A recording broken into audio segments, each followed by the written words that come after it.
Díogrid tá fáilteóireacht go Leavingcertirish.com is mis Seán ó Ganmhaoin agus seo Sraith Pictiúr a thugtaíodh ag tau nó ag tau scoláire na bliana, electing the Student of the Year. Sulla does only be cinnte ghuil on Leavingcertirish app ísló dáilte gut. Make sure you've downloaded the Leavingcertirish app atá ar fáil Google Play agus iTunes. Sa chéad picture an seo feicimid ghuil crinú de haisig in shoes sa Shomaranga.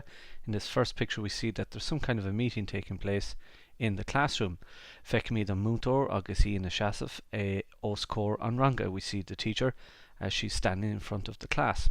Rang orteiste atá ann is dócha. It would seem it's a Leavingcert class. Meáiríonn siad don rang. She reminds the class go mbeidh toghcháin siúl sa scoil I rith lé. She reminds the class that there's going to be an election taking place in the school during the day. There she go mbeidh orthú scoláir na bliana around new. She says that they're going to have to select the Student of the Year agus nach mbeidh sé éasca an taist seo a chur I gcrích, and it won't be easy to complete this task. There she can make tréthe maithe ag tastal on dalta around over. She says that there will be good traits required from the student around over. That's the free verb of raunig that will be selected. Agus gwil dúlgus orthu an duine siúrúni around new, and that they will have a responsibility to pick the an duine siúrúni, the most appropriate person in ona duine atá ana ghean scoil, rather than a person who's very popular at school.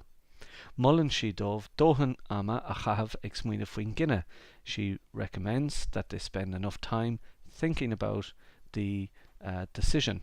There she go gaithigh an dalta a bheith lách, cabhrach, smaointach agus iontafa.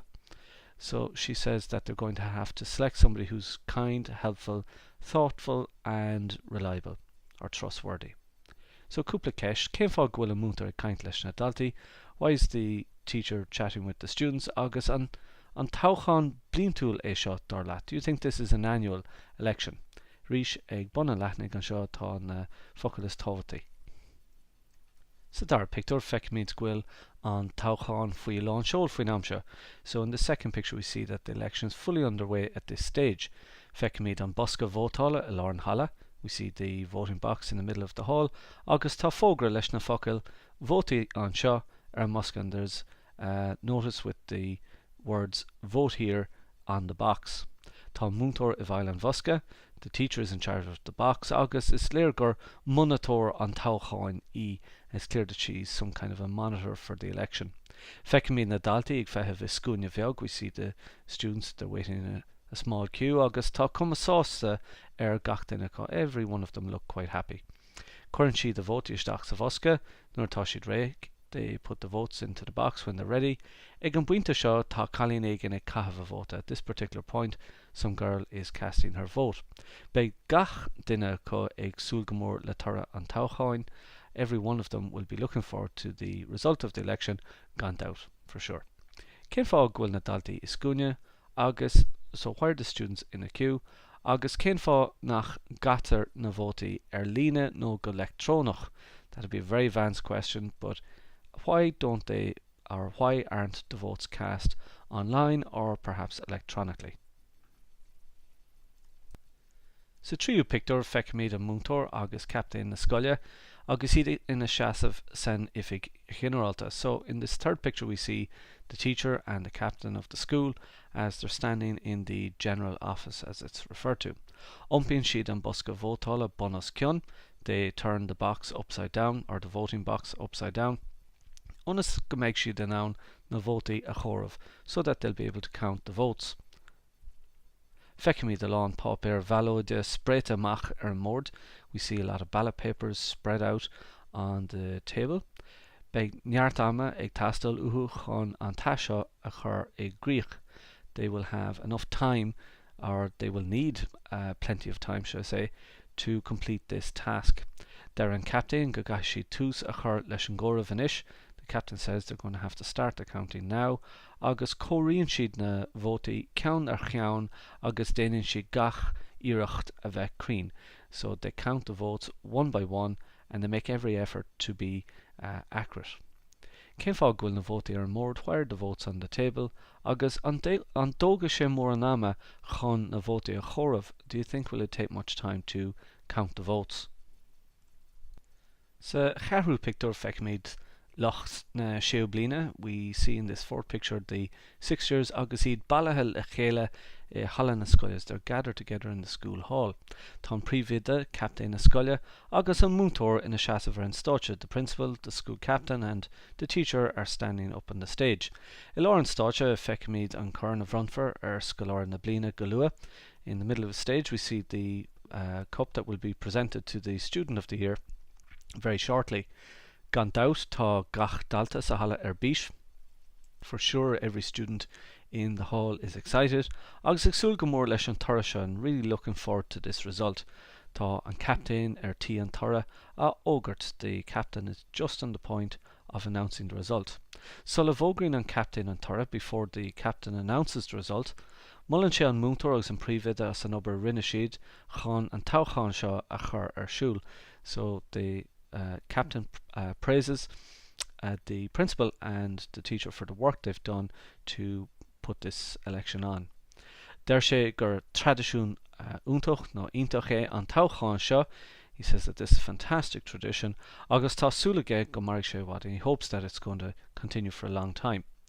Cúpla ceis, cén fág bhfuil gach duine bailithe sa hala inniu? Why is everyone gathered in the hall today? Agus an gapan tú bhfuil na daltaí ar bís, do you think that the students are excited? Sa chuaigú pictiúr feicimid an captain agus an torra á ógurt aige. In this fifth picture we see the captain and he is announcing the picture. Nocht an sé bhfuil gradam scoláir na blina buta ag Sandra ní Chailligh. He reveals that the award of Student of the Year has been won by Sandra ní Chailligh.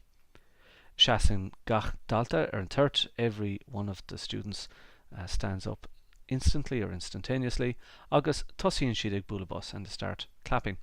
Cloisiomid na daltaí agus iad ag scradach is ag béach amach. We see or we hear the students as they're roaring and shouting out. Is léir go bhfuil gach duine sásta leis an tar. It's clear that everyone is happy with the result.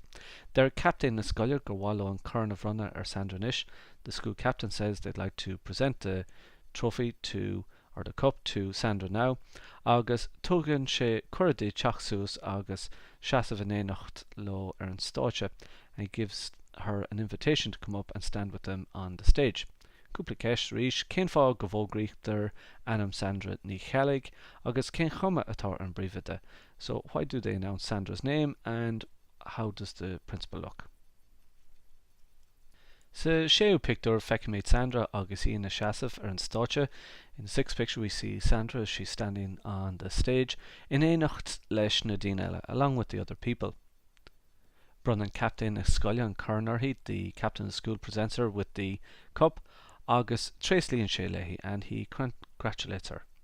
Ní chreideann Sandra féin an torra. Sandra herself can't believe the result, mar ní raibh siad súil leis an gradam seo a churbe because she wasn't really expecting this result at all.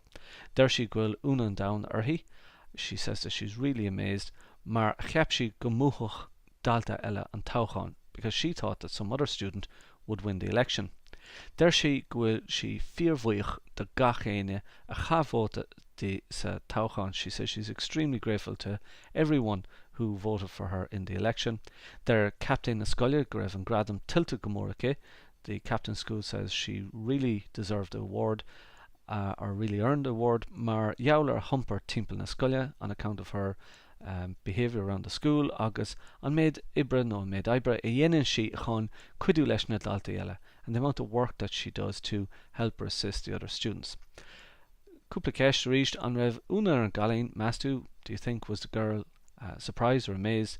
Agus an gapan tú greibh an gradam seo tiltte Sandra. Do you think was this award deserved by Sandra?